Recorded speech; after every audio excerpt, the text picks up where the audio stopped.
And John, where did you grow up?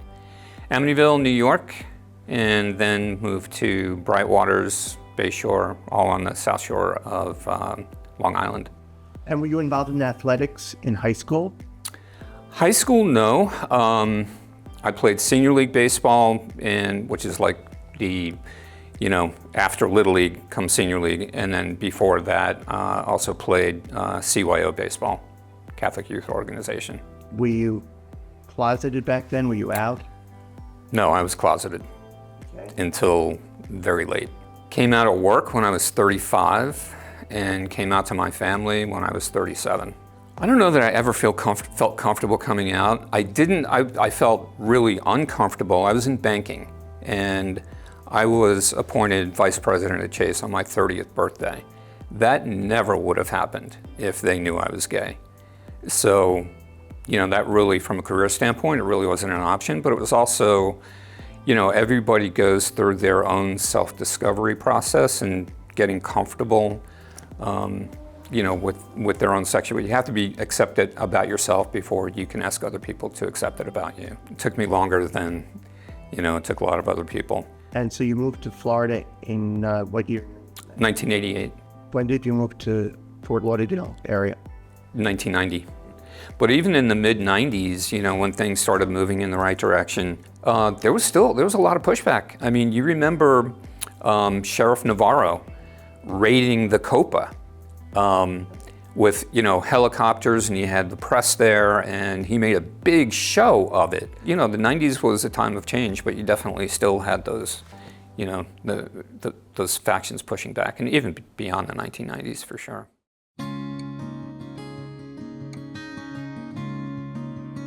Not sure I played softball in actually I did. I played for my Chase team in 1990, so not a gay team, but it was, our company team. Right.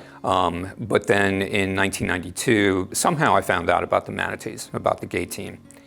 And don't really remember how I ended up, connecting with them, but I did, and, I was one of the first Manatease players. It was funny, when you mentioned the Manatease and the spelling of that, T-E-A-S-E, I was leaving work one day, and I'm not sure if I was out then or not, I might have been. No, actually that was 92, so no, I was not out. So I had a game right after, I was working, so I changed into my uniform before I left work and ran into our CFO in the elevator, and he looked at my shirt and saw the spelling, and he was like, Manatease, interesting. And that's all he said, and I just kind of, smiled and laughed it off. But yeah, I mean, I think at that point, I really didn't care that much anymore. I kind of gotten to that point where I really didn't think it would be an issue. Okay, and did you go to the gay games? Yes, yeah. I was on Team Florida, played softball at the gay games in '94. That was an awesome experience. I was telling Jim yesterday, I said, because we talked about how, we all faced homophobia at some stage in our lives, and in athletics in particular. But when we were at the gay games in New York in '94, I said to him last night, I said, don't you remember how welcoming the cops were? I mean, it was really incredible. We dealt with homophobia when we were playing against, the Fort Lauderdale Police and the Broward County Sheriff's Office down here in the Straight League on the Manatease team. And then we go to New York, and those cops could not have been more welcoming. I wasn't out when I played in the gay games in New York in 1994. Actually, I was. Now that I'm thinking about it, I had just come out to my family. My mother passed away in May of 1994. And before that, this is getting a little more personal than I intended. But you love that, don't you? But I was seeing a therapist while she was in the process of dying, because it was really difficult for me. And I told the therapist that, I'm gay and my family doesn't know. And the first thing he said was, you have to tell them. He said, you cannot go through this with them not knowing who you are. And so I did. I actually came out to them my mother's wake. Were you part of that process?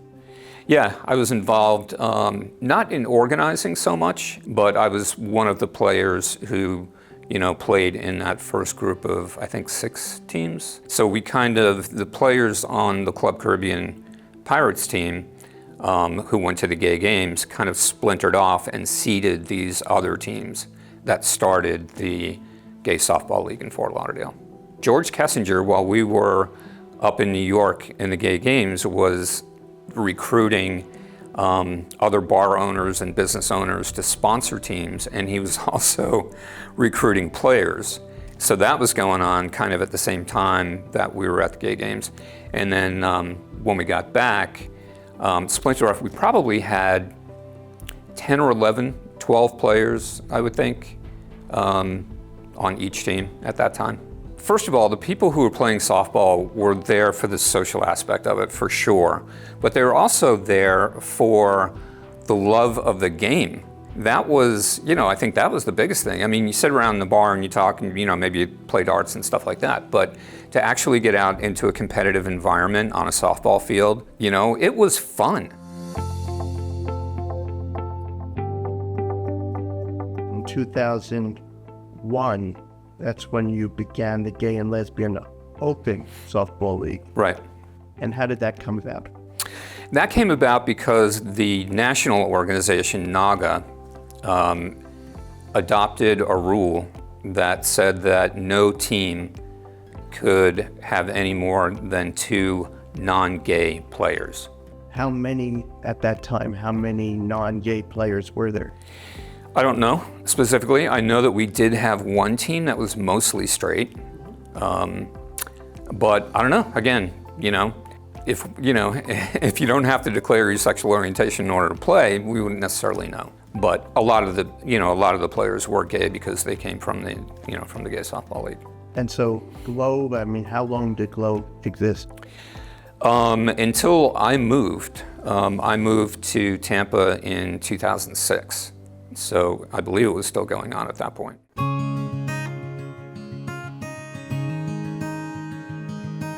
I think it'll go on. I really do. It's the bonds that are formed are really strong. As you saw, all these, the original players who came for this event, which is really wonderful. I mean, it really, really was. But it's just, if past is prologue, the leagues have just gotten bigger and bigger, and more people involved and stuff like that. So I don't see it dying off as as the aging players die off, because a lot of us aren't playing anymore, but the leagues are still bigger than they ever were. So.